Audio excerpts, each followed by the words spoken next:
What's happening, everyone? My partner's Ian's keeping it real.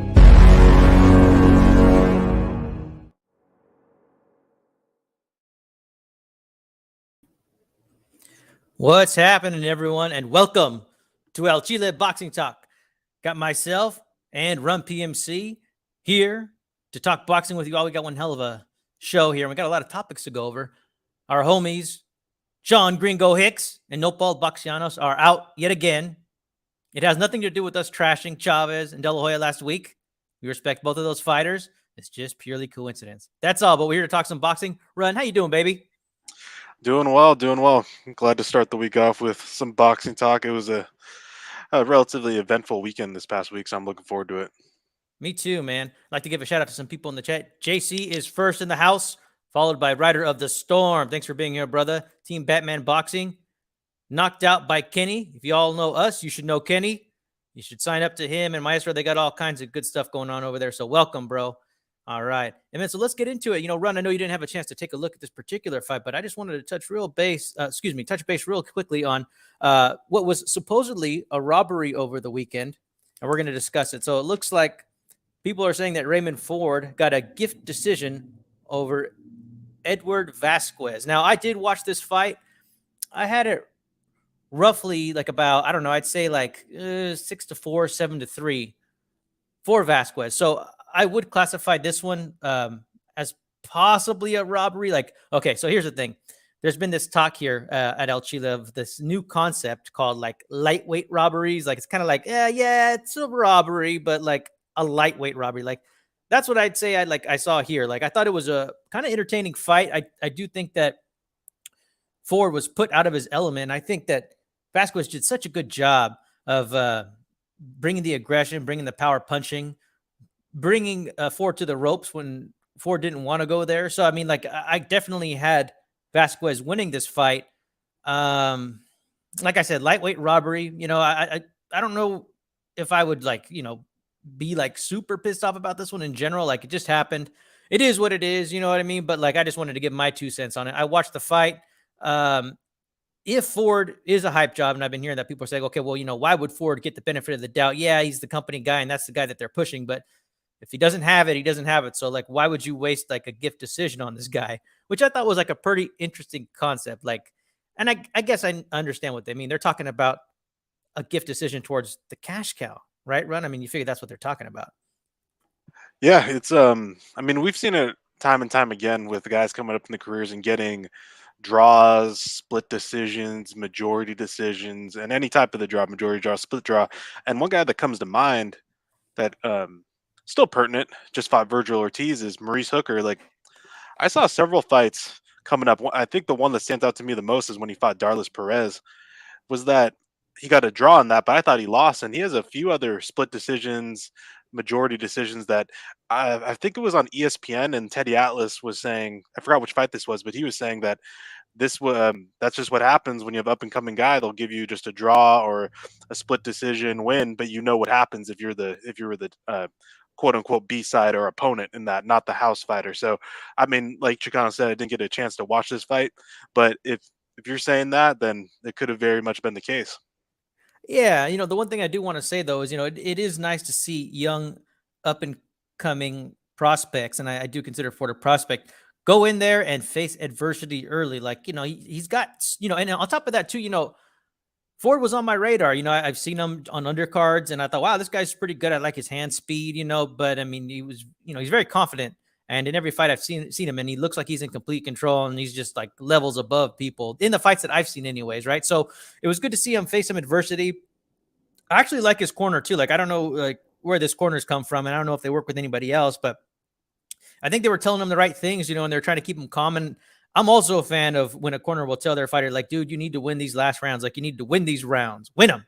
It was kind of like the way Virgil Hunter told Andre Ward, like against Govev, like, you need to win these rounds, win them. Like, and we know what win them means. We don't mean like, skate by. It means go in there and take the round, right? And so I was thoroughly impressed with the corner work on both sides. Like, I enjoyed it. Like, it felt like a high stakes fight to me. And when you see two prospects go at it like this, I mean, it's a high stakes fight sometimes. And so that's what this felt like.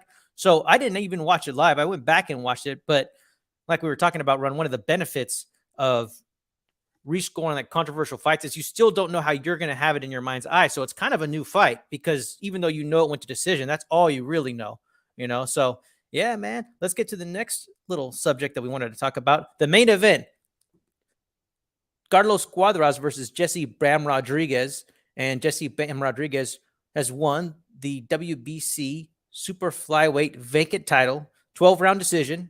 And he's went on to become the youngest champ currently at 22 years old.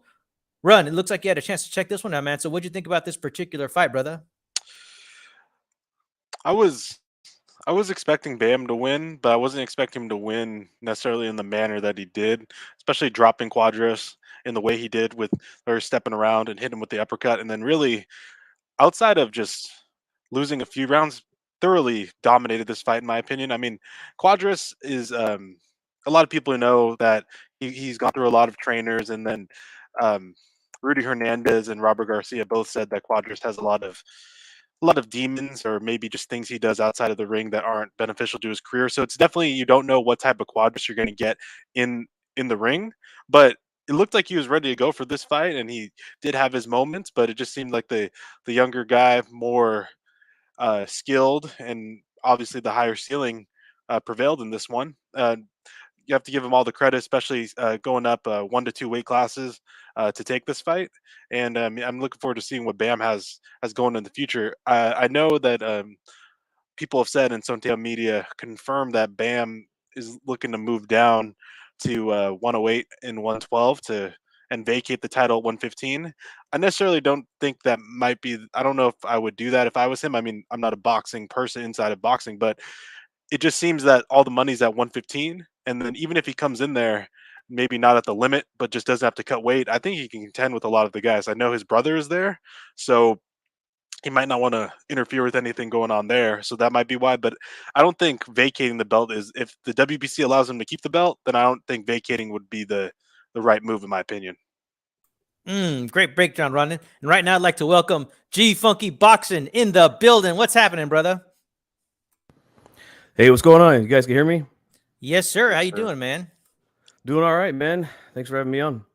Yeah, dude. Thanks for joining us. Well, bro, we were just talking about the Jesse Bam Rodriguez Carlos Cuadras fight, man. I know you had a brief little breakdown on your channel, but bro, tell us what you thought about that fight in particular, and how high Jesse Bam Rodriguez ceiling is. Yeah, man, that was a spectacular performance, in my opinion, of Jesse Bam Rodriguez. Because look, Cuadras is no joke, man. Like, this dude is a legit top 5, maybe even top 3 guy at 115 pounds. And for this young kid to jump up 2 weight classes, now I know it's not much weight in between the weight classes down there, but to jump up 2 weight classes, to go the full distance, he's never been past 8, and to look the way that he did against, like I said, a veteran, a tough veteran, a guy who's been in there with the top guys and has given them hell, arguably beat Chocolatito, pushed Estrada to the limit. And this young kid to come up and beat him the way that he did, I thought it was a phenomenal performance. The kid, like, I just think the kid is a special talent. And I just can't wait to see what the future holds for this young man, because this was a very, very impressive performance by me. The hand speed, the power in both hands he showed, even the ability to take a good punch. He did get hit with some shots in there, took him well. I didn't really see him bothered by anything. He was able to drop Cuadras early, and I felt like he frustrated him, man, halfway through the fight. And I want to say around round 7 or 8, I feel like he just Cuadras just completely sold out. And he knew he couldn't keep up with the kid as far as trying to outbox him or outpoint him. He knew he had to go in there and try to knock him out. And he was trying to, man. He didn't give up. But the young kid stuck to the game plan and got the job done, man. I was very impressed. Yeah, man, I was impressed with him too. And I have to say, dude, it's like Run said, Sonteo's been covering Bram Rodriguez for a while. And I didn't really know much about him. I'm still kind of catching up on the lower weight classes, to be honest, and it's through quality HCP programming that I'm starting to catch up. And Sonteo was the one who kind of turned me on to Bram Rodriguez, saying, hey, the Garcia camp thinks that this guy is special, So I went back and I watched some film ahead of this one. I actually won a little bit of money on this one. I did a little bit of a hedge. I did this fight with the parlay of the Chris Eubank fight. Gave me 50 cents on the dollar pretty much. And so I cleaned up. Happy, but I thoroughly agree with what you had to say, G Funky, and Run. I think the guy's very good. He's very cerebral in there, and he's got such a skill set. Very good with his legs. I also like his defense.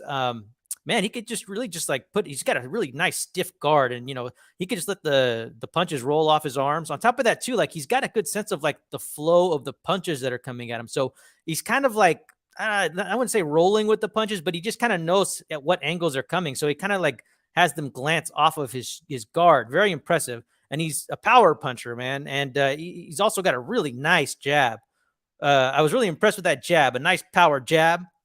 The one thing that I don't know if it concerns me or not, and you guys can let me know what you think, because I'm just not that knowledgeable about the lower weight classes. But my impression is that the lower weight classes, especially around that super flyweight weight, those guys just throw chingos to punches, right? Punches and punches.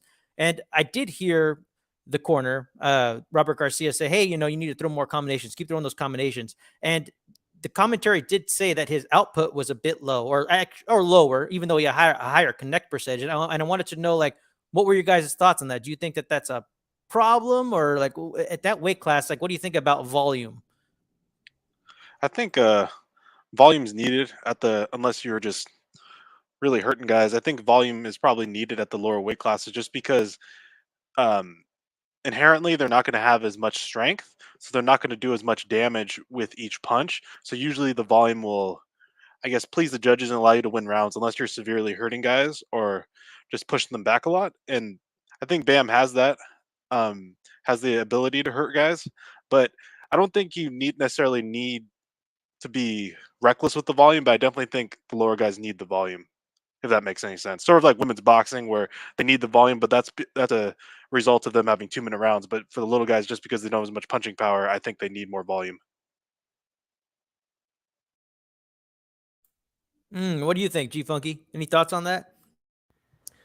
Well, I kind of agree with what Run just said. Although I think in this particular case, with a guy like this who can control the distance, control the pace, and land as clean as he does, it's the thing with the lower weight classes. We've seen it with the rematch with El Gallo and Chocolatito, that so many punches are being thrown. Man, those rounds are so hard to score. But you got to give it to somebody while you're judging the fight. With this kid, he's able to slow down the pace of the fight and fight at his pace. I feel like those rounds that that you mentioned, and also Sergio Mora was kind of saying the same thing. He's got to get back on that angle, get back on that angle. But the funny thing is, in boxing, everything, there's a counter for everything. So you just can't continue to do the same thing over and over again. He was trying to give Cuadras different looks. I don't believe he was getting tired. I just think that he was just trying to mix it up with the guy, trying to, be, like I said, just switch it up, man, so that he doesn't pick up on anything, because Cuadras is a veteran, and it did take a couple of rounds for that fancy footwork of his to kind of kick in. So, I don't necessarily think that they have to have volume. And again, when scoring a fight, the punches got to land clean. And I feel like it was obvious who was landing the clean shots there, because he's so accurate and precise. Like you said, with that power jab that he has, and that's what helps him get on those angles, especially when he's fighting a fight in the open stance, like he did Saturday. So I don't necessarily I think it all just depends on the fight, but this fight here, I feel like he controlled it very well, and he didn't really need the volume every single round. Excellent, man. Well, congratulations to him. I'm excited to see what he does next. And it seems like he's got the right corner, and he's already super skilled, in my opinion, for that age, 22. And he's just, in my opinion, based on my limited knowledge, I do have to say that, dude, this kid seems like the full package at the lower weight class, except for maybe the volume. But like we said, there might be a reason that he's not necessarily just unloading, but damn, beautiful skill set. for a 22-year-old. Like if he gets any better, like could be sky's the limit. So I'm excited to see what he does next. And the next thing I want to talk about with you guys is the Thurman versus Barrios recap. And G-Funky, I know you touched on this one too, man, but it's very rare that we get you ever on, live on any of the HCP channels, man. So it's an honor to have you. Please, dude, tell us, what did you think about Thurman with Barrios? Did you think that this was a fight that was worthy of him getting like a championship fight? Like, how do you assess Keith Thurman now? Well, I'll say this. The fight definitely, wasn't, I've been saying this, all week. It wasn't pay-per-view. This was good matchmaking by the PBC to get Thurman back on the right track after the long layoff. You had a kid moving up who just got knocked out by a guy who was moving up. And Thurman, I got to say, with being off for 2 years or 2.5 years, however long it was, he didn't look so bad to me. I was expecting to see some rust, but as soon as he landed something clean on Barrios, he was already, buzzed. He was already getting rocked early in the fight.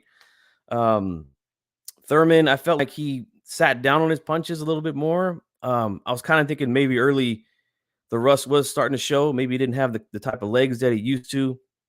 But I feel like he was definitely trying to come out and make a statement against this kid. You saw how busted up that nose looked like it was like 3 times the size it was before the fight started.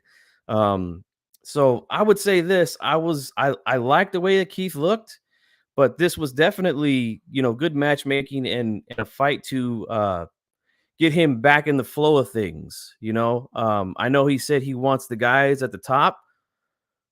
I don't know. I mean, the way things play out at 147, there's a good chance that he might get a crack at somebody next. Who knows? Because PBC's got all the belts over there except for one. So do I think he beats those guys like Ugas or Spence? Like, no, I don't think so at this point. But anything's possible in a fight, But right now I would say no, I don't think he beats those guys or even Bud Crawford, but I don't know. Who knows what's going to happen with him? Yeah, that's all I really got to say. I don't want to get too deep in the Bud Crawford situation because we don't even know where he's fighting, who his promoter is or whatever. But yeah, I don't think Thurman competes with any of those guys or at least beats them. That's just my opinion. But he looked pretty good for being off for a couple of years. Yeah, I agree. He looked good for being off a couple of years, but the way I look at Thurman is Thurman has always claimed, like at one point he was at the pinnacle of the 147 division, but I think this is my opinion. I think his time is gone. I mean, it came and went right when he had all his layoffs, and whether they're injuries, personal, getting married, whatever they are, I think it's gone at this point. I don't think a guy that is going to be at top of the game should be getting hurt to the body by old Luis Colazo, and that was years ago. That was like 5 or 6 years ago. And then Josito Lopez hurting him, and then Mario Barrios hurting him. I don't think a guy that's at the top of the division that should be happening at all. And Pacquiao hurt him to the body too. Yeah, Pacquiao hurt him to the body as well. So that's obviously a glaring weakness. And like I agree that he did look good for a guy coming off a long layoff. But if you're going to try to challenge at the top, you should be able to not really have any type of ring rust. And really, he should have blown Mario Barrios out of there because Mario Barrios was never a real champion and really shouldn't even be here. And he's more of a guy he's just riding off that Gervonta Davis knockout loss or the stoppage, and he was never a real champion. He had the regular belt, but then as I was looking back on Thurman's resume, he really could be considered just as a one-time champion when he beat Danny Garcia for the belt, which Danny won, which was vacant. And because Thurman's title, he got sort of the Devin Haney treatment where he was elevated from an interim into a champion. So Thurman at the same time, I mean, I guess I just forgot over time, really was gifted his belt. So it's just an interesting take on his career now looking back. But I think if he tries to get in there with anyone at the top of 147, I think it's going to be over for Thurman. And I don't know. I mean, I think he should probably take another fight soon, whether that's later in the spring or early summer, and then get something going in the fall. Because if not, you want to take another year off, and then he'll even worse for him if he even fights. Maybe not the up and coming guys. Like if he were to get in with Virgil Ortiz or Boots Ennis right now, I think it's over for him. But if he were to wait another year, then it's definitely going to be a bad look for him. Definitely, man. And that's kind of how I feel too. Like, I'll be honest, I only saw the last 3 rounds. I was a little bit late. And, these days, all I can say is that I didn't order the pay-per-view, if y'all know what I mean. And, yeah, dude, to me, I think this was just a glorified tune-up. Like, we all know this was not supposed to be a pay-per-view. These are 2 guys coming off losses. And Thurman, in my opinion, is very far removed. So, it makes sense to me that he's calling out the champs. That's what he should do. He doesn't want to lose to some guy who's on the come up, right? Because then he'll surely never get a high payday and that kind of opportunity ever again. And then part of me thinks about it and it's like, well, he is getting older. And I don't know, man. Like, I do think about his resume. Like, yes, he did legitimately lose to Pacquiao. But I mean, that's really his only loss. He's looked vulnerable, but I mean, he's still got a really good resume. Like, he was ranked number 1 until people just started to get tired of him being number 1, and he just kind of made his way down because he was so inactive because of his injuries. But I think he legitimately beat Porter. I think he legitimately beat Danny Garcia. Some people think those fights could be a little different in their minds, but I mean, I think that his record is very accurate. So I don't know, but I still don't think he should be that next guy. Nobody really wants to see him fight any of the top dudes. Like, for me, it'd be nice if he fought perhaps the loser of the next fight that we're going to discuss, which is coming up. We just got the news, gentlemen. So I want to talk about it. Errol Spence versus Ugas. I do think that Keith Thurman could fight the loser of this particular fight. Just got announced today. I want to know what you guys think about this one, man. This is an early preview. Errol Spence Jr. versus Ugas for the WBC, IBF, and WBA titles. A unification fight scheduled April 16th at AT&T Stadium. G-Funky Boxing, we know you're a big Ugas fan, man, and we know you respect Spence's skills. We agree, like, on his skill set. What do you think about this particular fight? And I know you like to kind of wait till fights are official before you start breaking them down, man. But, like, what are your early thoughts on this just off the top of your head? Well, now that it is definitely official, they just released it today. I seen it on Twitter, and then I shared it in my community. I think this is a great matchup, man. I really do. We got 3 belts on the line, unification at 147 pounds. About damn time something was going on here with these welter weights that I've been calling them. But I think this is a very interesting fight, man. Very interesting. Today it just came out. It's official. So I'm definitely going to get to work on my prediction breakdown. You guys know I do breakdowns where I don't just come on and say, I think this guy is going to win. Like, I kind of go over the styles and what I think could possibly happen with those styles. I see some things that both guys do that can, get them the W on that night. The only issue I'm going to say is this right now. Spence, like Thurman, has been off for a long time. He's had some injuries, self-inflicted, some not. And I'm wondering, if that's going to take a toll on him at this point. The inactivity and, like I said, the injuries, it could play a role in this fight, definitely. So I'm going to hold off on who I think is going to win for right now because, like I said, I'm going to be making the video. But I do really like this fight, man. I think it's a good fight. And can't wait to see it, man. Me either, man. And I agree, dude. Like, sometimes I could just pop off based on like what I know about 2 fighters and make a prediction. But with this one, like, I'm actually going to look forward to actually breaking down some film because off the top of my head, I can't see either fighter dominating this fight. And there's a lot of factors, man. Like you said, the injuries. And I think Ugas has a very cool skill set that's kind of unique. I don't think it's something that Spence might be prepared for, especially if he's a bit rusty. Although I think Spence still has that grit. So, I've always said at the end of the day, Spence can kind of like bite on his gum shield and power through, but Ugas is tough too. We saw that in the Porter fight. Like, he was standing his ground against Porter a lot during that fight. And so that'll definitely be some fights that I watch. I'll watch the Porter fights of Spence and Ugas, right, when he fought both those guys. And I'll probably be looking at some other ones, but I'll look forward to seeing this one. And then on top of that, too, like I guess I'll be watching the Danny Garcia versus Spence fight to see what I can glean from that. But I kind of remember everything about that fight off the top of my head already, so it just depends on what kind of Spence comes in. But, we've had to do this before. Like when we were making predictions for Errol Spence versus Danny Garcia, we all just say, okay, well, do we treat Spence like the same old Spence, even though he was just in a car crash? And it's that same thing here. Well, there's some ring rust. He has an injury that some people are saying like boxers never recover from, depending on who you ask, with that eye injury of his. Run, what do you think about all this? Well, first, I'm just happy we're getting the fight. I mean, this further unifies the 147 welterweight division, and hopefully after this fight, the winner gets to Terrence Crawford, because there's no need for anything more to happen. We've seen time and time again, especially as of late, about fights that not happening that should have happened, whether it's Anthony Joshua, Deontay Wilder, and even at the lower weight class, not lower than that, everything is lower than heavyweight, but Jermell Charlo and Jared Hurd. Obviously, we've seen where Hurd's um, career's gone from there, but we can't wait anymore on these fights because, as Spence showed, it's like like Spence made.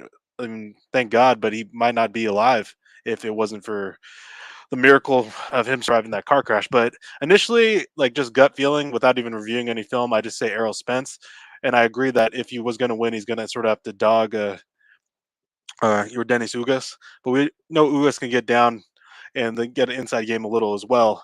And we also know both of them can box from the outside. So it is definitely going to be interesting.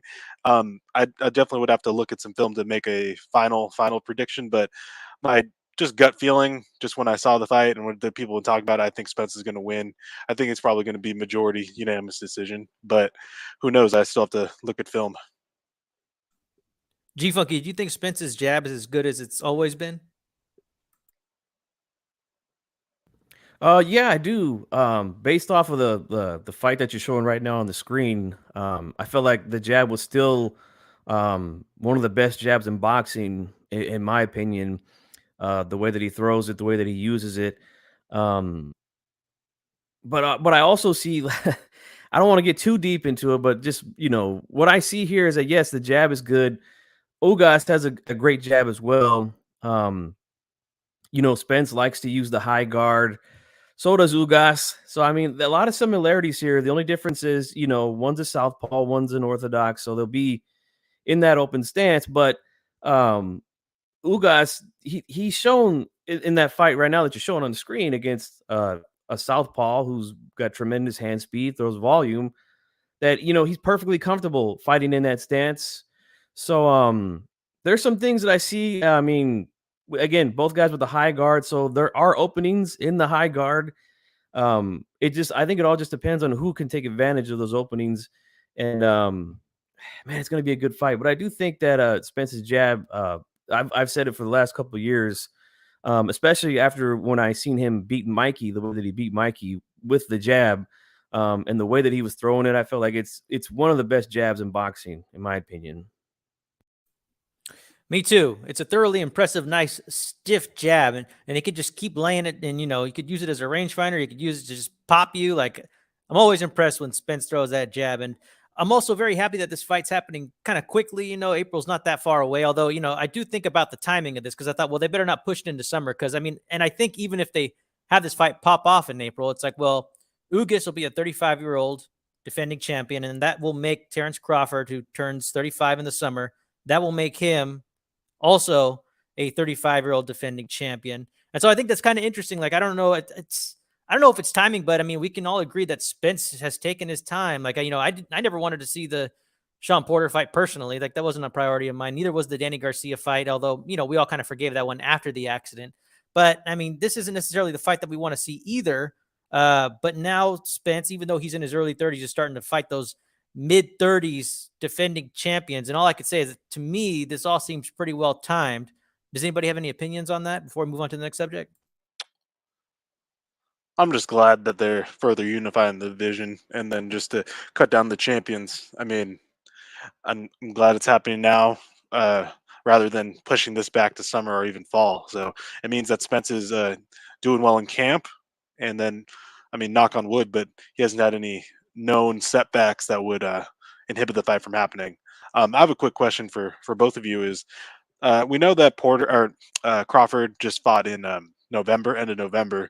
Do you think Crawford should take a tune-up or maybe just stay active with something around that same time, at least just to build the hype, whether it's like a week, 2 weeks, or in the same month before the Spencer or before Spence's fight? Or do you think he should just wait it out till like whenever that happens? It could happen in the fall. So do you think he should take a tune-up around the same time?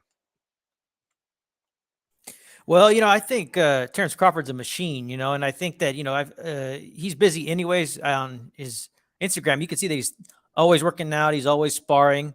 I think that he could stand to stay busy. I think if he can get some cheap money, he should. Like Eddie Hearn says, hey, maybe we could do something with them. Like, I really don't have too many welterweights to like pit against him, but you never know. Like if anybody wants that action or even like a mild PBC warm-up fight, I mean, if you could give Keith Thurman Barrios, I mean, technically anybody should be able to fight. I mean, he's also a defending undefeated champion. It'd be anybody, like anybody around there would be very lucky to get some type of legacy fight against Terrence Crawford.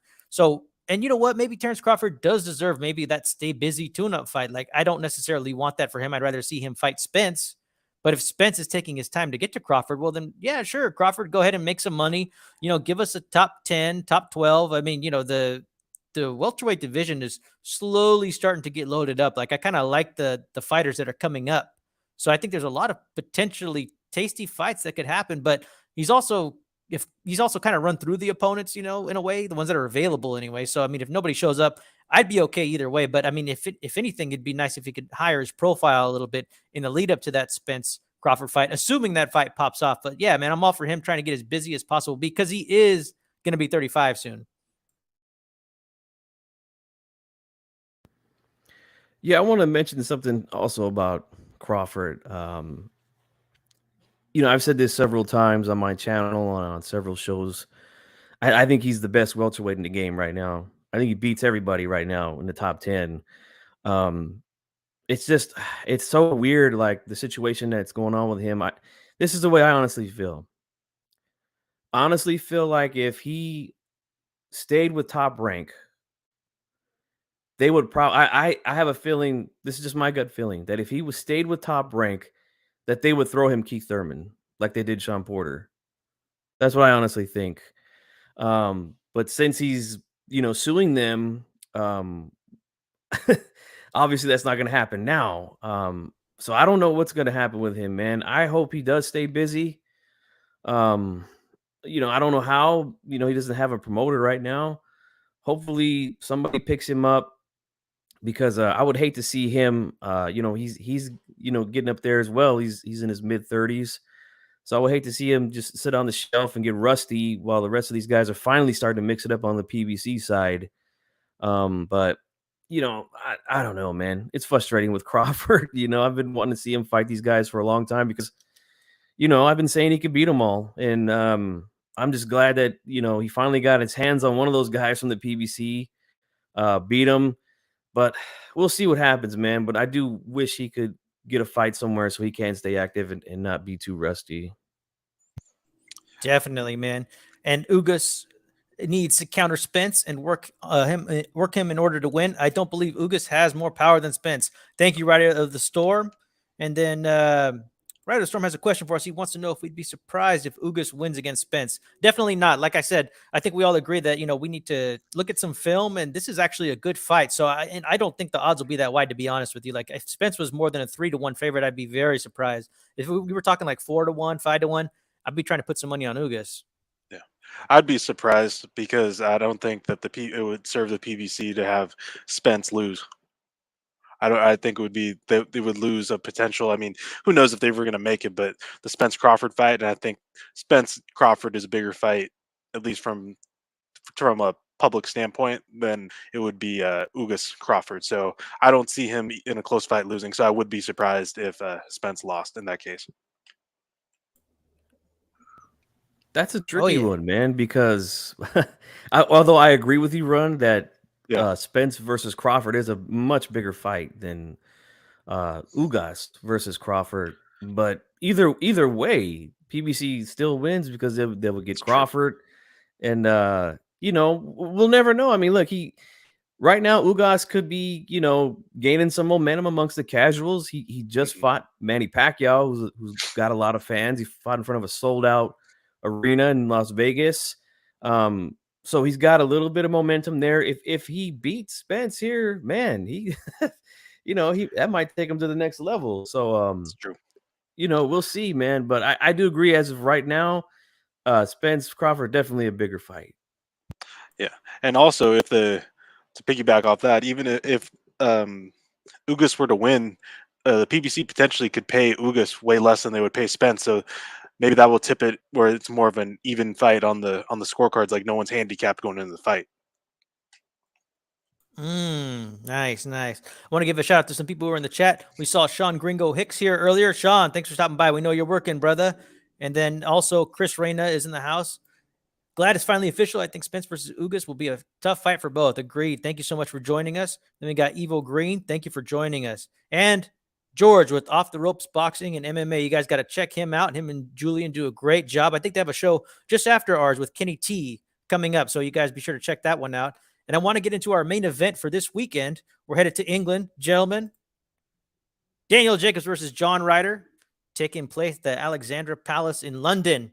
So what do you think about this fight? Like, I want to know what you guys think about this potential matchup. It's nice to see some actual names fighting each other at 168. And this is one of the best fights I could think of that doesn't involve Canelo at 168. So Run, in your mind, man, how do you see this fight playing out? I would like to say Danny Jacobs, but at this point, I really don't know based on his latest performances. I mean, I really haven't been, I mean, this might not be a popular take, but I really haven't been impressed by Danny Jacobs really ever. I mean, he did have a good showing against Derevyanchenko. I personally thought he lost, and was doing pretty well against Triple G, but then he sort of has those mental lapses in the ring where he got knocked down, where I think he was just being foolish with his hands down, stepping back. But I mean, Danny Jacobs, I mean, is a great fighter, and John Ryder, I mean, he did have a somewhat decent performance against Callum Smith, but a relative unknown to if you're talking about just boxing public. So I'm definitely going to be tuning in. But I mean, like we're going to touch on a little bit for another topic is Danny Jacobs fully focused on boxing? And I know he's back with Andre Rozier. So is he fully? Are they gelling again, or is there still some friction? Good call. And G Funky, what do you think about this one, man? I got to be honest with you. This one snuck up on me. I don't know how it did, but it snuck up on me. Look, I agree with what you said, Run. Daniel Jacobs, I have not been impressed with his last couple of fights, man. He fought against Chavez Jr. Chavez finds a way out of that fight. He quits. But the funny thing is Chavez was actually doing well in that fight. He's actually doing fairly well. And, Jacob started to, pick up the pace a little bit. And then Chavez said, I'm done. I'm out of here. I'm just, that's just so disappointing because I wanted to see how the fight would play out because, Chavez was actually doing well. Yep. But, in typical Chavez Jr. fashion, he decides to hang it up for whatever reason that may be. But then he fights Gabe Rosado in a fight that I thought was one of the worst fights that I've seen in I don't know how long. That fight was just so bad. I can't even remember what I scored it. I don't even think I've gone back and watched it twice because it was such a bad fight, in my opinion. But I don't think he looked great in that fight either, or good. I wouldn't even say average. I think he looked like shit in that fight. So I just don't know with Jacobs at this point. I'm going to go out on a limb here. I think Ryder's going to win this fight. I think he's going to win because I feel like Jacobs is just on the downslide, man. And like my buddy Rick Glazer would say, he's on the back nine. So that's what I see here, man. I think Ryder's going to win because I just don't know about Jacobs anymore, man. Yeah. I don't know if the heart's in there for Jacobs anymore. I mean, like that performance against Rosado was really bad, and like all respect to Rosado for being just the road warrior he is and being very gritty, but a guy that's Danny Jacobs like level or assumed to be at the top level of his division should not be going basically. It was, even though it wasn't that type of fight, like quote unquote life and death with a guy of Gabriel Rosado's status. There's no way. And yeah, I could definitely see the upset happening too.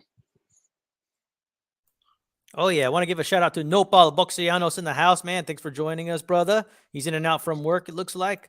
Nando Yamas, thanks, man. We're glad that you're here. Yeah, dude, I think this is a potentially interesting fight. Like, this one kind of snuck up on me too, dude, to be honest. And so, like, but I'm excited that it's here. Like, I went back and actually watched a good number of John Ryder fights, just out of curiosity. Like in the lead up to the Canelo versus Billy Joe Saunders fight, I ended up watching John Ryder versus Billy Joe Saunders. I ended up watching this was at a different time, but I watched John Ryder versus Callum Smith. Like, I thought that one was close to a draw. Like, I didn't necessarily think it was a quote unquote robbery. I don't think it's something we need to go back and revisit, but he did do some things very well against Callum Smith, but it's like you said, G-Funk. I think you said that, Canelo is just like a better version of John Ryder, right? So, but when I look at the stylistic matchup between Danny Jacobs and John Ryder, like in my mind, like I can't think of like a time where John Ryder's had to go up against that, quote unquote, like American boxer puncher type fighter. It was really easy for Canelo to go on the inside of Callum Smith, as well as other fighters. People can get on the inside, but, it's not so easy to get on the inside of Danny Jacobs, in my opinion. And I understand that he wasn't looking that great against Gabriel Rosado. But he does have Andre Rozier back in his corner. They've reconciled. This is a photo of them in England. And it's like, to me, I think, well, if he's going back with his old trainer, then, I think he wants to come back to form. I think that maybe he had one of those, coming to Christ moments, and he realized that, hey, I'm not the same if I want to keep it going. I need to reconcile my relationship with my trainer. And so I think he's going to take it seriously. And I do think Ryder's good at coming in on the inside because he has to, because he's small for that division. Like, and he's not long, so he's got to come on the inside, but he's not necessarily powerful. Like, I think about the caliber of opponents that Danny Jacobs has faced. I mean, this guy's fought Triple G. Some people think he beat Triple G. I know what you think, Ron. Like, I personally thought he beat Deveryanchenko. The guy fought Canelo, and Danny Jacobs definitely won rounds against Canelo. I've never actually seen the Gabriel Rosado fight. And like I said, if he got a gift, I think he was probably just mailing it in. I don't think that's the end of Jacobs. If Jacobs doesn't want it to be, it depends how inspired he is. It seems like he's ready to take this one seriously. Does anybody have any final thoughts on that before I move on to the next subject, which is linked to this particular slide that we have? I would say save your time. Don't watch the Rosado fight. But Danny Jacobs won, but the announcer announced Rosado winning, if I believe correctly, and the ref put Rosado's arms up. So it was that type of fight. So. Oh man. Well, it is what it is. I'll say this, man, before we move on. Look, Ryder, I think he's a little underrated at that division, and in my opinion, I feel like he beat Smith. That's a fight that you could definitely make a case that he beat Callum Smith.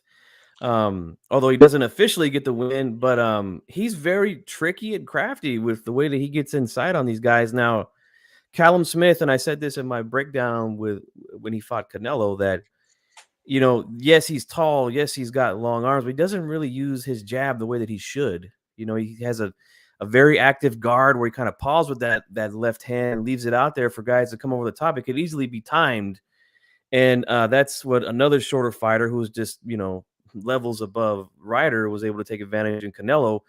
But even Ryder himself was able to take advantage of that with him. So I mean, I think he's very crafty. But Jacobs, like, I don't know, man. I don't know if he's got it in him anymore, man. Of the last couple of fights, he just has not looked like the Danny Jacobs of old. Maybe it's the weight. I don't know. We'll see, man. But I'm just not very confident in him right now. Well, me either, but I am glad that he's back with Andre Rozier. And that brings me to my next subject, which I wanted to talk to you guys about, this reconciliation. Now, for those who don't know, I was reading this article about how they split. They split after the Canelo fight, and Jacobs wasn't really talking about it. But according to Rozier, if you asked him, he was pissed because, he was used to getting 10%. And all of a sudden, Jacobs is standing to get $15 million. Right. And so Jacob said, hey, homie, you're going to have to take a little bit of a pay cut here. I'm going to give you 5%, right? Which would have been $750,000.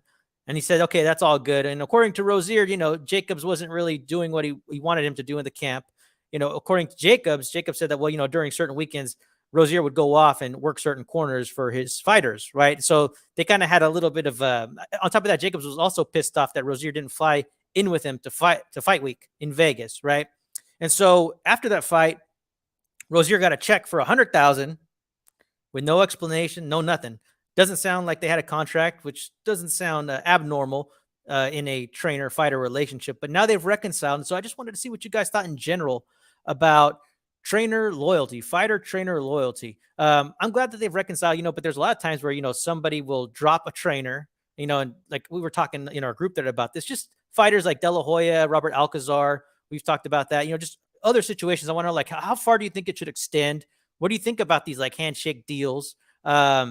In general, like, what are your thoughts about when a fighter decides to drop his trainer who potentially brought him up or has brought him to a new place, kind of like the way Manny Robles brought Ruiz, to an all-time high, and then kind of got dumped. Like there's different circumstances, right? But like, what are your overall thoughts about that?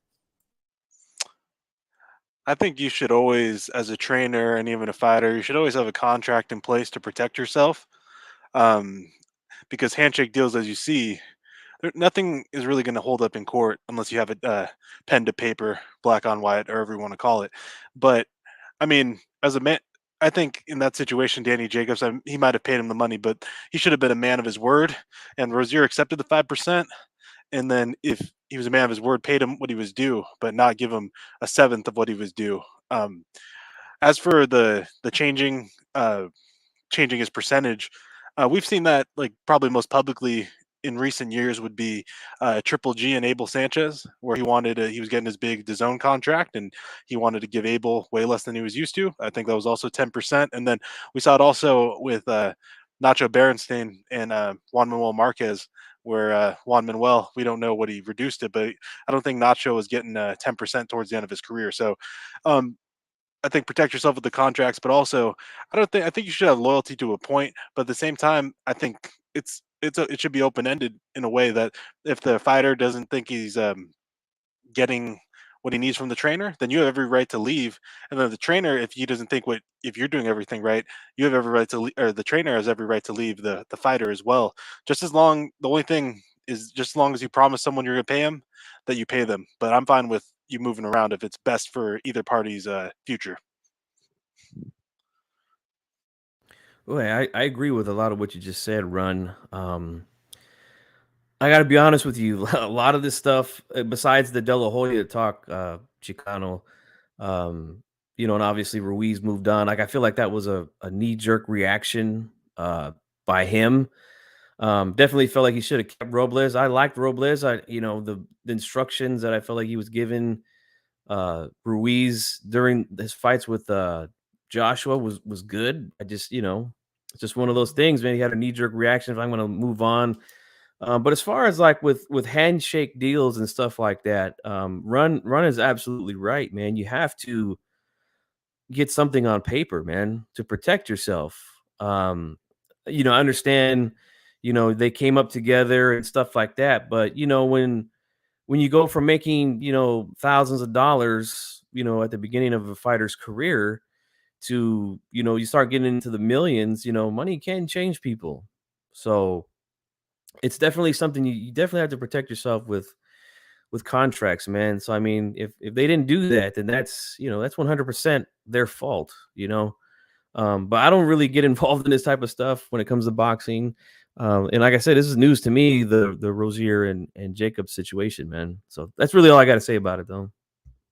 Want to give a shout out to Remy's in the house, dude. Thanks for joining us. Major Key.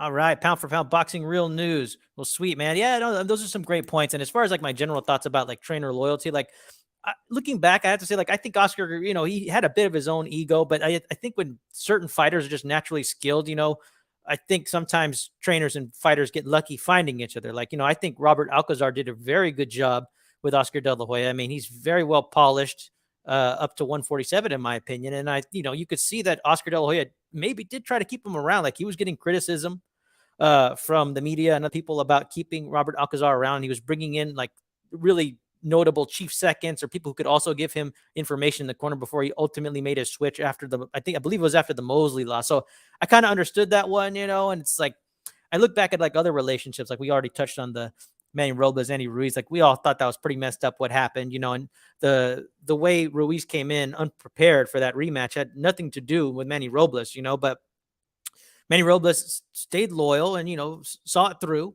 And yeah, I think that maybe contracts should be in place. But to me, especially for the trainer, like it does suck because, there is a bond between like a trainer and a fighter. And, I'm sure in a trainer's mind, they think that can never be broken, especially if they've come up from the bottom, right? I mean, so Andre Ward, he's always had Virgil Hunter in his corner, and I think it's another example of where, you're blessed to have a prodigy, somebody who's just really good. And, it might be good either way with or without you, but they stick around because of loyalty. And, if nothing's going wrong and you're undefeated, I mean, that's great. I mean, look at Floyd Mayweather. Like I thought his loyalty to Roger Mayweather was admirable. Like to me, based on the timeline, it looks like he kind of kept Roger around until Roger just wasn't healthy enough. And, even during that Canelo fight, even though Floyd Sr.'s in the corner, you could see Roger Mayweather in the back kind of, working out Floyd. So, I mean, there's a real sense of loyalty. And, Floyd's the one who coined that term. Oh, we got a lifetime contract with no paperwork, and it's like, I don't know, man. It's nice to kind of keep things close too, especially because, a trainer can get your mind right, and it's like, it's kind of like, if you have a girlfriend who keeps your mind right, or a wife, right? She keeps your mind right, and then you leave, and all of a sudden you're,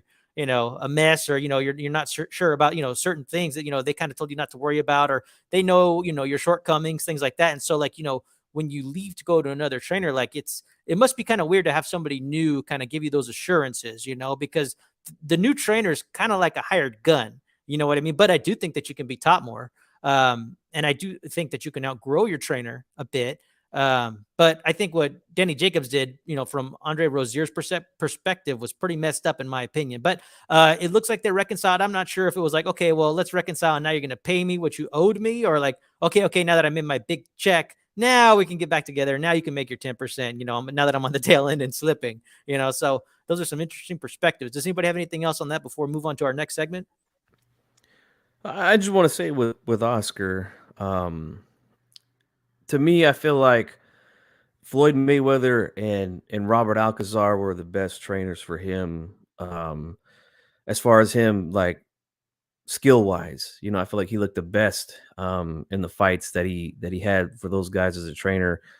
My one thing with Alcazar is that, in in the young career of Oscar, the biggest fight of his career was with Trinidad. I know that we disagree on who won that fight, but I feel like, some of the advice they were giving him was really bad, in my opinion, in the biggest fight of his career. Maybe that's some of the reasons why Oscar decided to leave him the way that he did. I feel like, yes, they understood that the footwork could give Trinidad some trouble, but also Trinidad has a history of going down early in fights. I believe going into that fight, he was down 6 times in his career, all within the first 4 rounds. And they never once told him, hey, why don't you sit on a left hook? Test this guy's chin. A knockdown might have been the difference in that fight for Oscar, but they never did that. So, I mean, that's just my opinion. But Oscar, I feel like, Kazar and Mayweather were the 2 best guys for him, man. Definitely, man. And, I think they both added to a style. Like, real quick, G Funky, like, what do you think was like peak Oscar in your opinion? Like, if you had to kind of guess around like a certain time frame or a certain weight, what would you just say off the top of your head? Peak Oscar, you mean as far as like his prime or Yeah, exactly. Like, as far as like, the physical prime and the IQ all coming together, just, and the style all coming together, and him like, wow, that's like the best Oscar.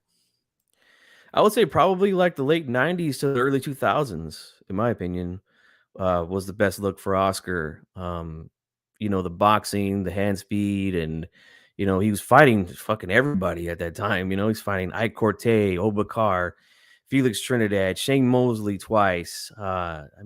Fernando Vargas. Like, this guy was fighting everybody, man.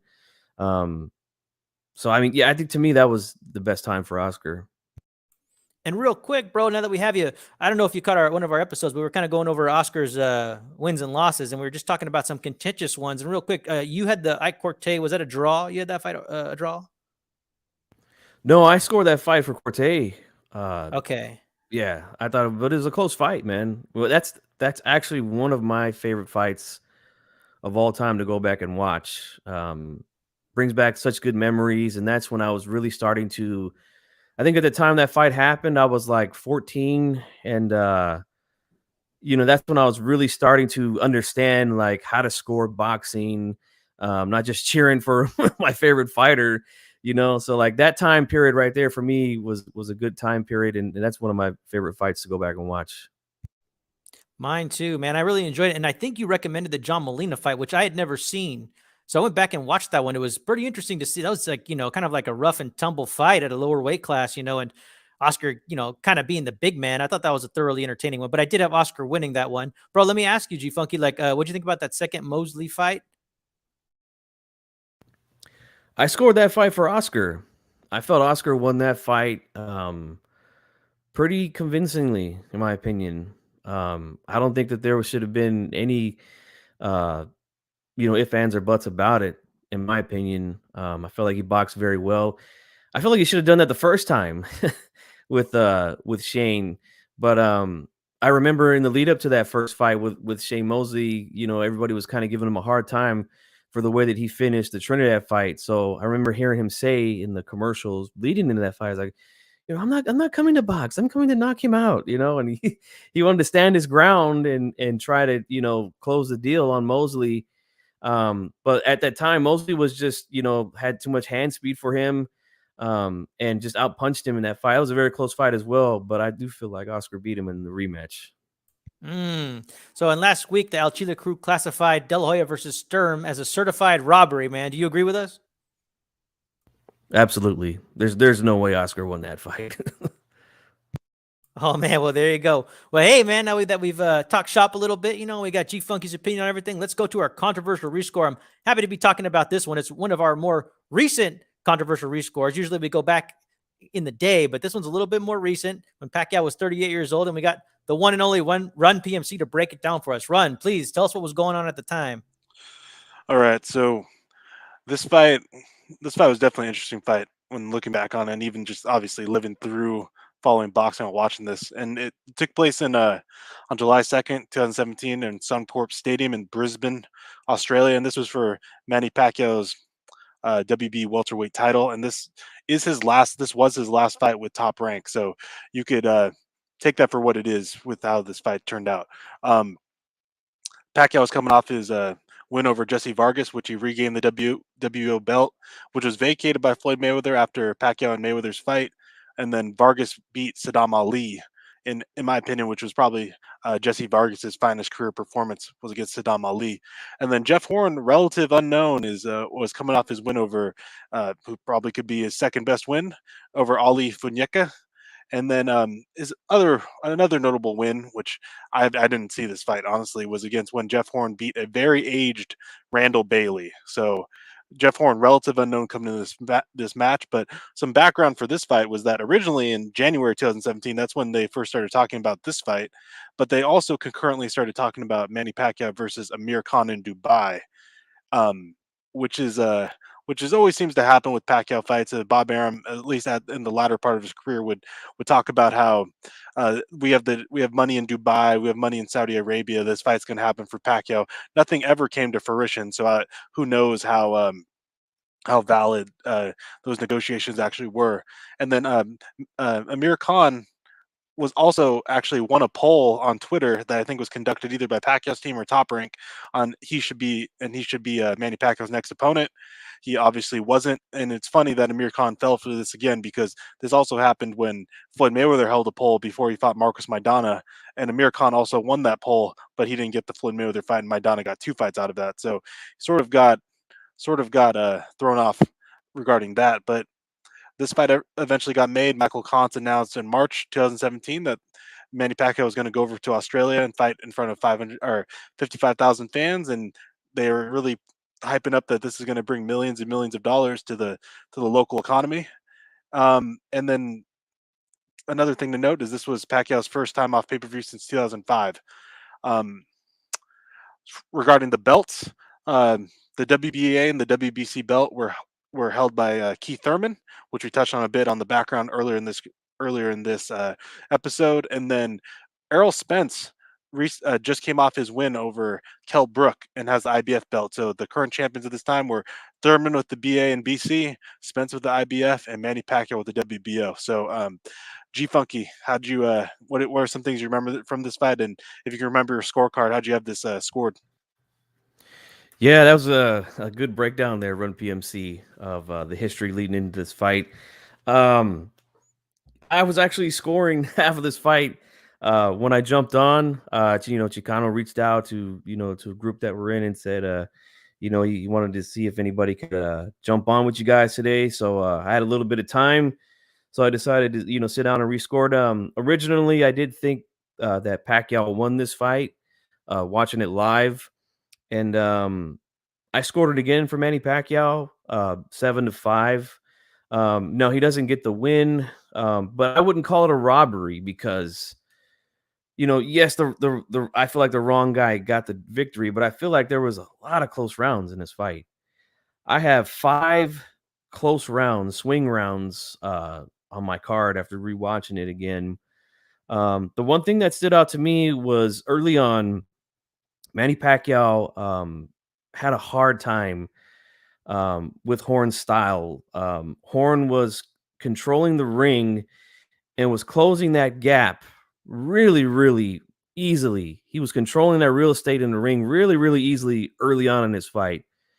And it's because Pacquiao, the lack of a really good jab from Manny Pacquiao is what I think allowed him to close the gap strictly with just his feet. I mean, he was just running right in most of the time the first 2-3 rounds, Horn that is. He's able to get Pacquiao against the ropes, and Pacquiao was kind of leaning up against the ropes as well in the first couple rounds. So I gave the first 2 rounds to Jeff Horn. Round 3 was a close round, but I finally started to see Manny Pacquiao start to pivot off the ropes once he got his back there, and then started to let go of that left hand a little bit more. So I gave him that round. Round 4, I have as a close round as well. But I gave it to Horn. The next round 5 was a close round. I gave it to Pacquiao. Round 6 is where the cut comes. And I felt like the cut really bothered Pacquiao in that, in that round.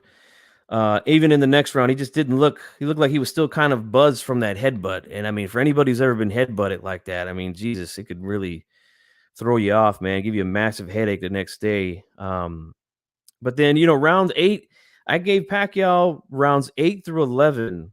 After that, I felt like Horn, once he picked up the pace a little bit from there, he hurt Horn. I think at the end of round 8, to me, he looked a little bit buzzed from a left hand that he got hit with, but very late in that round. I want to say within the last 20 seconds, he buzzed him. So I gave that round to Pacquiao. And then the next round, he was obviously hurt in that round, almost went down. So Pacquiao to me kind of closed out the show pretty strong. I did give Jeff Horn round 12 because I just feel like Pacquiao kind of felt like he was up on the cards. I think that's just the way that it looked to me. Like he was like, all I gotta do is just kind of stand my ground here, not go down, and I most likely get the win here.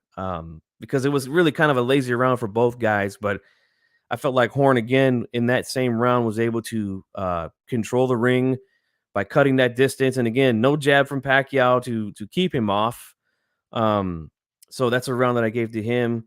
7-5, Manny Pacquiao on my scorecard. But like I said, a lot of close rounds. Could have went either way. I want to say this though before I take off, and I do appreciate you having me come on and talk a little bit with you guys about the topics in this fight here. Manny Pacquiao at the stage of his career, big star, possibly the biggest star in the game at this point. I don't even know if Mayweather was still fighting at this time. I can't recall. But if he was, then he was the number 2 guy in the sport. And he had no problem going over to Australia and fighting in Australia. And it's interesting that we have, a guy who all of a sudden now doesn't want to go to Australia to win, all the belts. So I just find that kind of funny. We got a guy like Pacquiao who's, 10, 20 times bigger of a star in boxing than this young man who all of a sudden now doesn't want to travel to Australia. But that's all the time I got today, guys. Again, I appreciate you for having me on, man. I was willing to step in for the guys who couldn't be here today. And that's it, man. All right, G Funky, thank you so much. And bro, Thanks, I know if you have one more second, I just would love to ask you, bro, like, do you have any quick thoughts on this idea that Jeff Horn was a bit too rough with Pacquiao? Too rough? What do you mean by too rough? Well, some people are saying that the ref should have broken them up a little bit too much and was letting Horn get away with murder. But if you didn't see that, that's fine too. I just wanted to know if you had any perception on that. Well, I mean, was he doing things that were against the rules in there? Absolutely. He was roughing up Pacquiao, but I feel like that was a part of the game plan. Like, and I feel like Jeff Horn's corner doesn't get enough credit for that. They know that Manny backing up is not the same, and they're the much taller guy, naturally bigger. So why not rough him up a little bit, weigh on his neck. I mean, he did the Lennox Lewis go lean on the back of the neck quite a few times in this fight.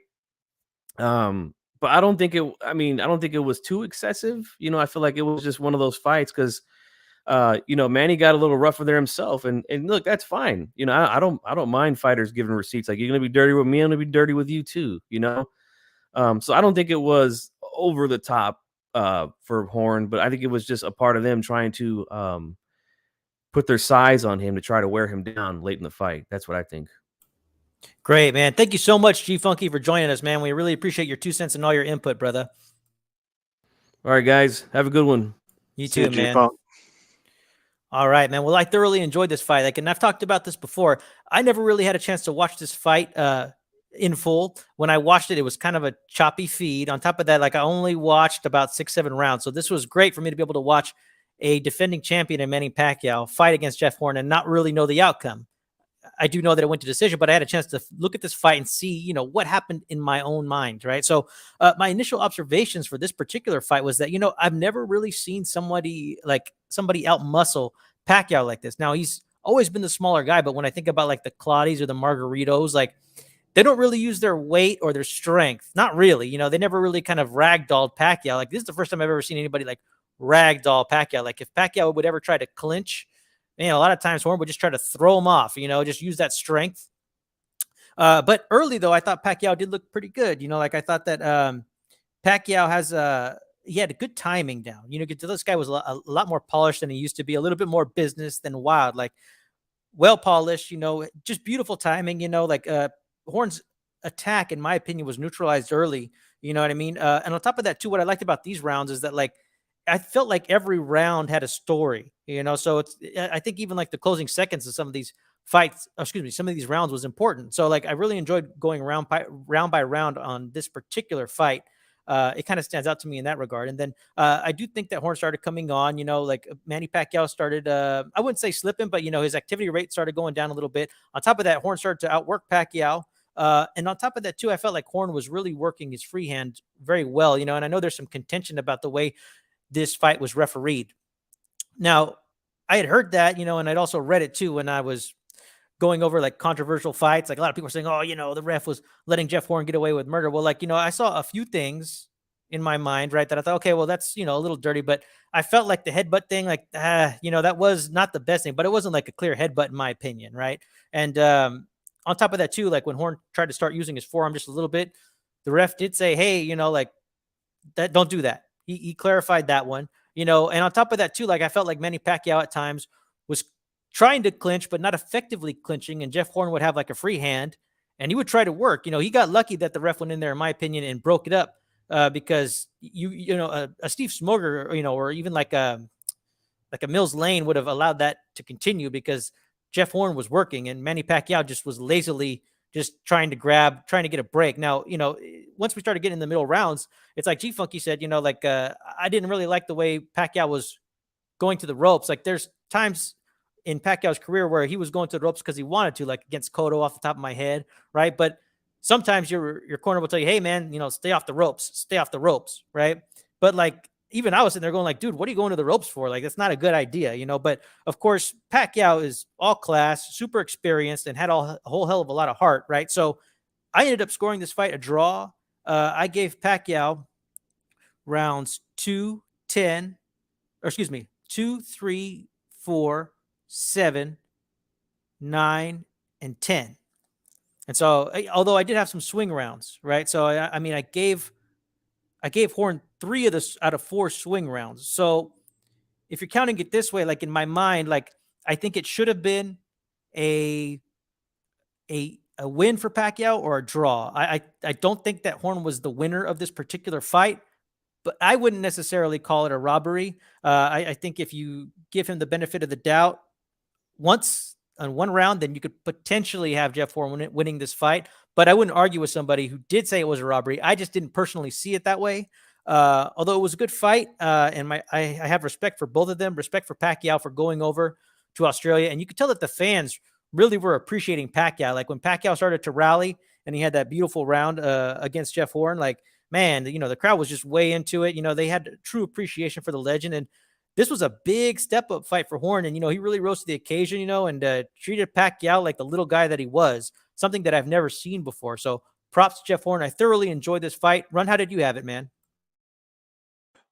I had it differently than you had it. I had it 7-5 for Jeff Horn. I think let me just give the rounds real quick. I gave Pacquiao round 4, 5, 8, 9, and 11. So I think we varied quite a bit on the rounds. I gave Horn 1, 2, 3, 6, 7, 10, 12.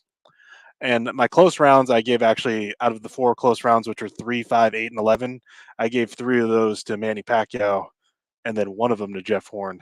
So quite a bit different. I think I aligned more on a little more on G Funky scorecard, but I think that just goes to show what type of fight this was. If we were sort of all over, we all had it slightly different. So just take that for what it is. But I think this was the first thing I thought of when I watched this fight the first time was that this was sort of a cherry pick gone wrong. This reminded me of sort of like Danny Garcia versus Mauricio Herrera. You're fighting in a quote unquote foreign land, I guess, sort of for Danny Garcia, sort of, and then you just get outworked in the fight, in my opinion. I thought Jeff Horn was doing his best, like Carl Froch versus Butte impression, where he bum rushes you and is just sort of punching and running and making it look ugly, but also being, in my opinion, a little effective. Just from, I think a lot of the rounds he won was because he would just have Pacquiao not being effective. Like it sort of reminds me of like the first, or not being active. Excuse me. It's sort of like the first Maidana Mayweather fight was that those early rounds, Floyd just wasn't getting thing off. I'm not saying Manny Pacquiao wasn't getting stuff off because I gave Pacquiao a decent a few of those early rounds, but obviously Pacquiao had sort of like the 8th through the 10th. He was sort of rallying there, and he did have a great round when he hurt Horn. I obviously think that's just a 10-9 round because he didn't drop Pacquiao or he didn't drop Horn. He hurt him, but I think that was he did. It was. He did buzz Horn and he was staggering a bit, but I think to get a 10-8 round, you need a knockdown. I think you need to be rewarded for knockdowns, and that's why you should just have 10-8 rounds for knockdowns. I know it's sort of like commentators sort of say, I think they sort of use that to favorite their fighters when they said that should be a 10-8 round, even though there wasn't a knockdown, but that's just my take on it. Regarding Horn's dirty tactics or sort of caginess, if you want to say that, I think it was fine. I mean, whatever the referee's giving you, you take it. And even if you to get as many hard warnings or soft warnings, whatever you want to talk about, you just have to do what you have to do to win. That's a pitcher in like the major leagues. Like if he's getting the pitch that's like a few inches off the plate and they're giving to him, you're just gonna keep throwing it. And that's what I felt like Horn was doing. He was when Pacquiao tried to hold, which Pacquiao was initiating a lot of the clinches. So if Yep. anything, like you could say that's a dirty tactic since they're really in the rules you're not supposed to hold. So maybe Horn was breaking out of that, and like you said, using his free hand.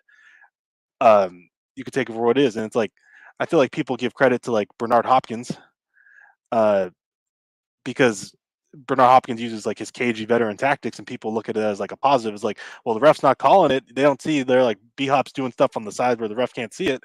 And then even like in like when what's another fight? I'm trying to think off the top of my head, like where the forearm was utilized, like Floyd Nonito would use don't. it until he was Yeah, told not to. exactly.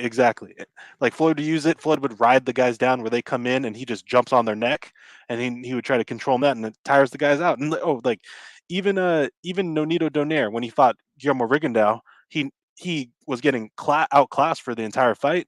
He knocks Rigondeaux down, but it was out of a break, and he had Rigondeaux's neck jacked up with his forearm, and then hits Rigondeaux, and he gets knocked down. But people act like that was just a clean knockdown, which it was a knockdown called by the ref, but it was nowhere near was it a clean knockdown. But I think we were talking about just the commentating. I think Tim Bradley did a great job in this fight. He was very objective, very different than how he is now. He sort of took after Teddy Atlas was fired. He's like took over Teddy Atlas's role of being like a hype man. But did you notice that Tim Bradley was like very calm compared to what he is now? He was way better, and he was saying that I don't know, guys, because it seemed like Tessitore and Teddy Atlas was saying this was a landslide by Pacquiao, but he's like, I don't know. I think Jeff Horn did a lot, and Pacquiao was just pointing things out. So those are my thoughts. I know it might not be popular, but that's just how I saw the fight. But it 7-5 for Horn. 4 close rounds, three of those 4 going to Pacquiao, but that's just how I saw it. Well, there you go, man. Oh, you know what? I have one more forearm example for you if you're interested. You ready? Yep. Backing up just a bit. Yeah, Ferry, Steve's almost done here. Look at this. There's another gun, and he's down. What do you think about that one, man? Yeah, I remember that. I was watching that fight. That was on that NBC series that they used to do. But yeah, that's a fight where that wasn't even. It was sort of like the tale of 2 fights where um, Cunningham puts Fury down and he just puts him down, but was also winning early rounds. And then Fury was just like, screw this, I'm just going to lay on him. And then he just eventually just got him out of there. And was Smoger the referee on that one? Oh, I didn't check that.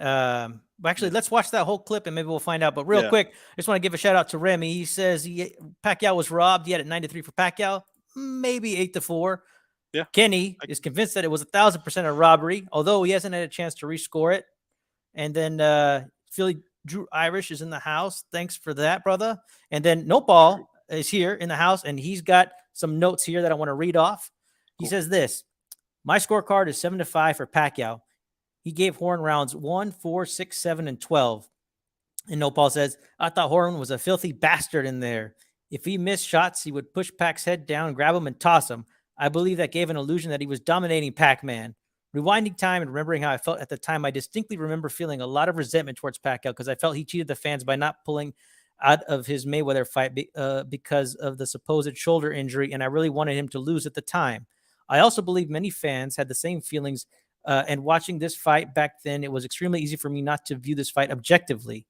Rewatching it again, it reminded me sort of like Chocolito's first fight against Ravungasai. Horn was manhandling Pac, and it was easy for him to lose that in Horn's home country. It was a lightweight robbery, given the circumstances. All right, so a lightweight robbery for Nopal, and then you and I and G-Funky say it's not a robbery, so we can classify this one as not a robbery, but hell, everybody's entitled to their own opinion. But as far as Chile certification, we can't say so. But let's take another look at because as far as like the dirtiness goes, I totally agree with you guys. Like, looking back on it, I remember thinking that, okay, well, this guy's getting away with too much. But I think it's on my end being biased. Like, I think I was appreciating Pacquiao and thinking, like, who does this dude think he is? Like, treating Pacquiao this way, but he was supposed to treat Pacquiao that way if he could get away with it. And like I said, if you go back and watch Smoger, watch Mills Lane, they even allow people to punch after the break, like it's just like this weird flow. It's like, you take what the ref gives you. Although I think the ref did a good job of just trying to stay out of it. And Pacquiao didn't do himself any favors by going to the ropes or clinching. And let's just take a look at this Fury dirtiness one more time. Well, some people think this is just good inside fighting, but you can let me know specifically what you think about this one. Let's take a look here. And Drew, you can give us your opinion if you're in the chat and you want to see what your homeboy Fury was doing back in the day when he could get away with it. Backing up just a bit. Yeah, Ferry, Steve's almost done here. Look at this. There's another gun, and he's down. Cunningham is... All right, so not Smoger. It's Eddie Cotton. Interesting. Looks like Eddie Cotton to me. What do you think thank you, sir. What do you think about that one, like in particular? I mean, at the time, I thought it was BS, but Eddie Cotton let that fight get out of hand. Like, you either let him fight or you have to just be Kenny Bayless in there and just getting in between. So he obviously let him fight, let the heavyweights fight, and then that just is what it is. And I mean, you have to, as a referee, especially when you're refereeing the heavyweights, you either have to be really physical and vocal or just let him go at it. And it's like, is what it is. Eddie Cotton comes from the old school, so he was a boxer at one time, and he's been in the refereeing out New York, New Jersey for years. I don't think he referees anymore, actually, but it's just sort of how they let him go. Like, Smoger's from New Jersey too, and New Jersey, New York, and lets them go at it. So you just have to know. You have to be. That's why you have to really listen to what they're saying in the dressing room and how they're what they're telling you too. So we don't. I mean, I don't think we were privy to those conversations. So who knows what they told them, that they're going to let him go in the inside if not. And D-Style Boxing here says that people wanted Pacquiao to be treated with care. I think it's evident that they did, man. Like, to me, it wasn't that dirty of a fight at all. And, Right. Pacquiao, and it's like G-Funky said, and I've always said this about Canelo, which is like, he'll get dirty as soon as you want to get dirty. Like, you want to go there, let's go there. You know what I mean? And so, nothing wrong with receipts. And, I do appreciate really clean fighters, because I think certain fighters that are at a high level and fight clean, like Mayweather, Pacquiao, Canelo, Triple G, that's always fun to watch, especially when they're not clinching, right? Oh, we got El Chido Boxeo in the house. A-Rod, thanks for joining us, man. JC says, facts. Well, do you have any other final thoughts on this fight before we close it up, Run? No, it was at this point I thought Pacquiao was done.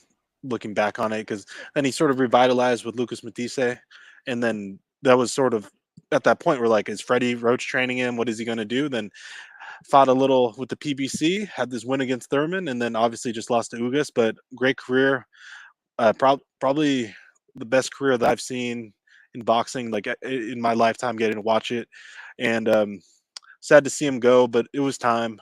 But it's great. It just speaks to how good a fighter Pacquiao was, that after this fight can come back and get some solid wins under his belt and ride off into the sunset. Yeah, man, I co-sign all of that. And then the one thing that I want to say about dirtiness is like Freddie Roach could have said something. You know, a lot of people were vilifying Roach for not like talking to the ref about these dirty tactics that were supposedly going on. The only other thing I want to say is like at 38, I think Pacquiao can speak for himself in English, and he could have been saying stuff too, but he wasn't, you know. So one hell of an interesting fight, you know, awesome to see Manny Pacquiao take a fight on the road, defend his belt on the road. And this shows that, you know, a fighter can come back. He came back from this one. I think this loss is kind of interesting in the sense that, and we discussed this run, that, you know, Horn really didn't do too much after this. I mean, it was just kind of like one of those moments of greatness for him, you know, and it's like he'll never really get back to that one point, you know. But Pacquiao came back. He had a great win. And now that Pacquiao's actually gone, we can just appreciate his career in its totality, right? And so, I mean, yeah, he lost, but, you know, he kind of went on a shield a bit, you know, and I don't know, you know, the effects of like what Manny Pacquiao did, you know, like it still rings, you know, in boxing. Like, you know, we want people who fight everybody. We want people who, you know, move up the weight classes, who don't duck and dodge, you know, who are entertaining, who throw punches, who come forward. Like super, super awesome. You know, this will be the last controversial rescore we do of Manny Pacquiao. We went through all of them from what I can tell, you know, and so even with freckled losses, Manny Pacquiao is still one of the all-time greats. You know what I mean? Yes, most definitely. And all right. And so what I want to do is preview what we're going to check out next week. So check this out, right? And I didn't know this because I didn't have the foresight, but today marks the 30th anniversary of this fight, which took place at the Trump Taj Mahal. It was the IBF World Middleweight Championship between James Toney and David Tiberi. Now, see, it just didn't register to me that there was like this big 30th anniversary of it, because all of a sudden on Twitter, now I'm hearing everywhere, bro, like, oh, yeah, it was the big robbery. But, you know, we never selected it, and it didn't occur to me that the 30th anniversary was coming up, but we're going to honor it by taking a look at it next week. And Run, you've never seen this fight, right? Yeah, never seen it. I was not alive when this fight was happening either. So definitely interested to see early Toney. And I'm interested to see what type of Toney came. Obviously, if this is controversial, it was probably the Toney that we saw in that first Mike McCallum fight, where definitely Toney was up and down, whether of his weight, his dedication in training camp, because we know that Toney just liked to spar. From what we've heard, he just liked to spar. He didn't really like it was like sparring and speed bag for James Toney. So we'll see what type of shape he was in for this one. Me too. I've never seen it. It was before I was born as well. I've seen about maybe like 5 to 6 James Toney fights, and they're always entertaining. I actually quite like his style. For a big guy, he's got pretty good head movement. He's like, I like his upper body movement. I mean, not to mention his power, you know, and y'all can check out Major Key. I think he just interviewed James Toney, and I don't know if they touched on this fight in particular. But I mean, he was definitely an all-time great, in my opinion. Great skill set. And, you know, like, we'll see if they decided to gift James Toney this fight and, you know, keep his record pristine. So it looked like he had 28-0-2 at the time with 20 knockouts, you know, against a guy who didn't really have hardly any knockouts at all, 23-2-2 with only 8 KOs. So should be interesting. I'm looking forward to scoring this one. Do you have any final thoughts before we wrap it up, Run PNC? No, I'm looking forward to it. James Toney's at least one of the, I like the all action fights, sort of like within that 168, 175 class, especially in like the 90s to early 2000s. But I like watching like one of my favorite fights to rewatch, even though this isn't this fight, would be James Toney when he fought Iran Barkley, just the clinic he put on there. And also when Roy Jones fought Richard Hall, which was that was the Roy Jones steroid fight that sort of got swept under the rug. But just sort of, even though those are one-sided, I like watching those sort of bruising fights, just like I've said before, like Angulo, Kirkland, and those type of fights, like Ortiz Berto. And that's why I feel like with the bigger guys, those two fights sort of fit the mold. So looking forward to it. Me too, man. This should be a good one. Well, for Run PMC and the homies that aren't here, Nopo Buxianos and Sean Gringo Hicks, this is the El Chile crew, and I also want to thank G Funky for helping us out, man, and filling out this panel. So thank you all so much for joining in. We had a good time with you all, and we'll see